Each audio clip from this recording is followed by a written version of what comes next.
Hello everyone. Today I'm starting the second chapter of class 12th biology, that is a sexual reproduction in flowering plants.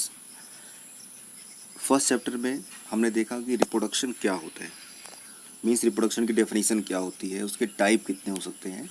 इसके बाद हमने देखा था asexual और sexual reproduction के basic जो फीचर्स हैं उनके बारे में पढ़ा था.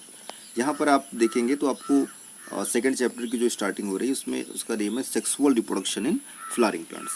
तो आपको ये सब बातें 11th में पढ़ाया गया था प्लांट किंगडम में, कि टोटल 5 डिविजन्स आपको वहाँ पर समझाए गए थे, जिसमें एल्गी, ब्रायोफाइटा, टेरिडोफाइटा, जिम्नोस्पर्म और एंजियोस्पर्म आता है. मैं आपको थोड़ा यहाँ पर एक बात समझाना चाहूँगा.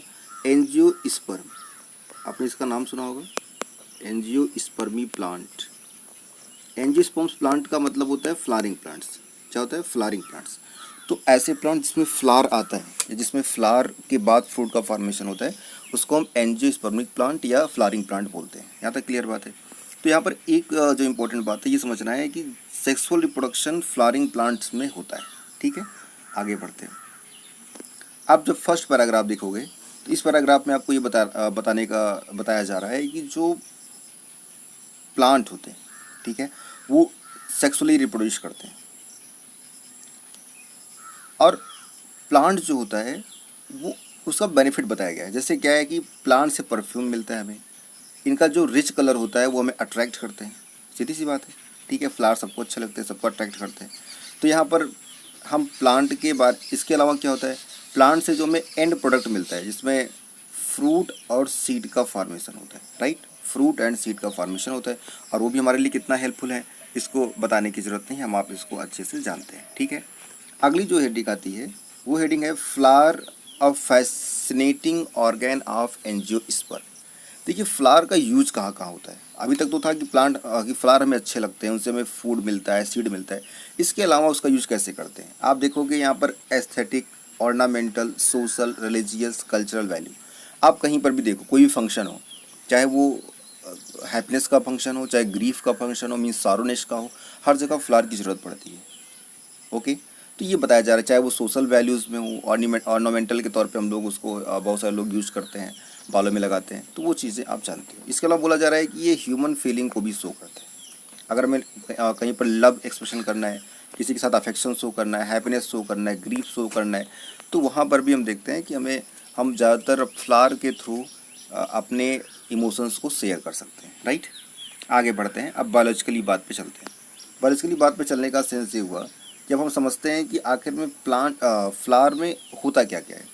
देखिए, आप कोई भी नॉर्मल सा फ्लावर देखेंगे, उसमें कुल मिलाकर के 4 उसके कंपोनेंट्स होते हैं.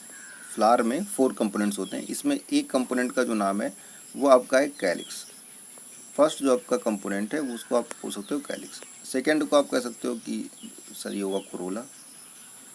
थर्ड आपका जो होगा वो है एंड्रोइशियम, और जो फोर्थ है वो आपका है गाइनोइशियम.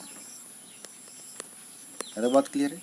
टोटल 4 क्या है कंपोनेंट्स है किसी फ्लावर में. एक होता है कैलिक्स का, एक कोरोला, एक एंड्रोशियम और एक गाइनोशियम. ये 4 हो गया. यहाँ तक क्लियर है. इसके बाद क्या होता है, इसके बाद आप देखोगे, अब ये जो 4 मैंने आपको बोला, ध्यान से समझना है, एक कैलिक्स, एक कोरोला, एक एंड्रोशियम और एक गाइनोशियम. राइट, इन सब की यूनिट्स होती हैं. क्या होती हैं? यूनिट्स होती हैं. यूनिट्स में अगर बात करोगे तो कैलिक्स की यूनिट क्या मिलेगी आपको? कैलिक्स की यूनिट आपको मिलेगी सेपल. क्या बोलते हैं इसको बच्चों? उसको बोलते हैं सेपल. कोरोला को क्या बोलते हैं? पेटल. एंड्रोसियम में क्या होता है? स्टमेन. क्या होगा? स्टमेन. और गाइनोसियम में क्या होगा? कार्पेल, या उसी को हम पिस्टिल भी नाम देते हैं. फिर से एक बार इसको रिकॉल करते हैं. रिकॉल करने का सेंस ये है कि सेक्सुअल रिप्रोडक्शन हमको पढ़ना है फ्लावरिंग प्लांट में. और फ्लावरिंग प्लांट किसको बोलते हैं? एंजियोस्पर्मिक प्लांट को बोलते हैं. उनका हमें बेनिफिट क्या है, उनसे हमें क्या रिसोर्सेज मिल सकता है, तो वो हम चीज़ें हमने देख लिया. अगर हम बायोलॉजिकल टर्म में बात करें तो किसी भी फ्लावर में 4 पार्ट्स होते हैं, 4 कंपोनेंट्स होता है. कैलिक्स, कोरोला, एंड्रोइशियम और गाइनोसियम. इनके अब होते unit sepal, petal, stamen and pistil. इसको यहाँ तक क्लियर हो गया. ठीक है, आगे बढ़ते हैं. आगे बढ़ने से पहले एक बात देखते हैं. ये सपोज कोई फ्लावर है आपका. क्या है? फ्लावर है. फ्लावर में आप देख सकते हो, यहाँ पर आप बोलोगे सर यहाँ पर सेपल, पेटल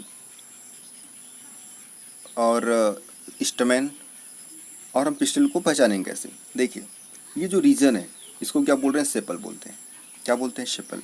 इस रीजन को क्या बोलते हैं? पेटल। पेटल मतलब पंखुड़ी को बोलेंगे। पेटल किसको बोलेंगे? पेटल बोलेंगे पंखुड़ियों को। ठीक है। अब आप सोचो कि सर ये फिलामेंट, स्टाइल, ओव्यूल, ओवरी, ये सब क्या है? इन सब के बारे में मैं आपको आगे समझाऊंगा। अभी आप इतना समझिए कि फ्लावर में 4 कंपोनेंट्स होता है, 4 पार्ट होता है, कैलिक्स, कोरोला, एंड्रोइसियम और गाइनोसियम। इन सब के अगर हम यूनिट की बात करते हैं तो आपने उसको देख सकते। ठीक है, आगे बढ़ते हैं। यहाँ पर एक हेडिंग आपको मिल रही है, pre fertilization structures and events. Pre fertilization structures and events. Friends, आपने एक बात देखी होगी कि जब हमने आपको एक बात समझाई थी कि बात आपने क्या समझी कि किसी भी रिप्रोडक्शन में 4 पार्ट्स होता है। सॉरी, किसी रिप्रोडक्शन के 3 पार्ट्स आपने देखा था। 3 पार्ट्स में एक आपने देखा था क्या? एक आपने देखा था प्री फर्टिलाइजेशन देखा था। पहला आपने देखा था कि सर वहाँ पे तो प्री फर्टिलाइजेशन होता है, राइट। दूसरा आपने देखा था कि सर यहाँ पे फर्टिलाइजेशन होता है। और थर्ड आपने देखा था कि पोस्ट फर्टिलाइजेशन भी आपने वहाँ पर समझा था, राइट। तो यहाँ पर आप देख रहे हो इवेंट कौन सा शो किया जा रहा है? इवेंट आपका शो किया जा रहा है, प्री फर्टिलाइजेशन वाला इवेंट आपको समझाने का प्रयास किया जा रहा है। ठीक है, अब जरा देखो, प्री फर्टिलाइजेशन में भी 2 स्टेप था। एक था गैमेटोजेनेसिस और दूसरा क्या था? Gamete transfer. मीन्स एक आपको गैमेटोजेनेसिस समझना पड़ेगा और दूसरा समझना पड़ेगा गैमीट ट्रांसफर। तो गैमेटोजेनेसिस मीन्स गैमीट का फॉर्मेशन कहाँ होगा? इसके लिए मेल और फीमेल रिप्रोडक्टिव पार्ट होना जरूरी है। इसके लिए मेल और फीमेल रिप्रोडक्टिव पार्ट होना क्या है? मस्ट है। इसको आप यहाँ पर देख रहे हैं। ठीक है, अब जरा देखिए, कोई पूछ सकता है कि किसी फ्लावर का मेल रिप्रोडक्टिव पार्ट क्या होता है? तो आप बोलोगे कि सर जो स्टमेन है, स्टमेन क्या है? स्टमेन मेल रिप्रोडक्टिव पार्ट को रिप्रेजेंट करता है, जबकि जो आपका गाइनोसियम है, गाइनोसियम क्या शो करता है? फीमेल रिप्रोडक्टिव पार्ट को एक्सप्रेस करता है, शो करता है। यहाँ तक बात क्लियर हुई? मेल रिप्रोडक्टिव पार्ट क्या हुआ? स्टमेन। और फीमेल रिप्रोडक्टिव पार्ट क्या हुआ? आपका गाइनोसियम।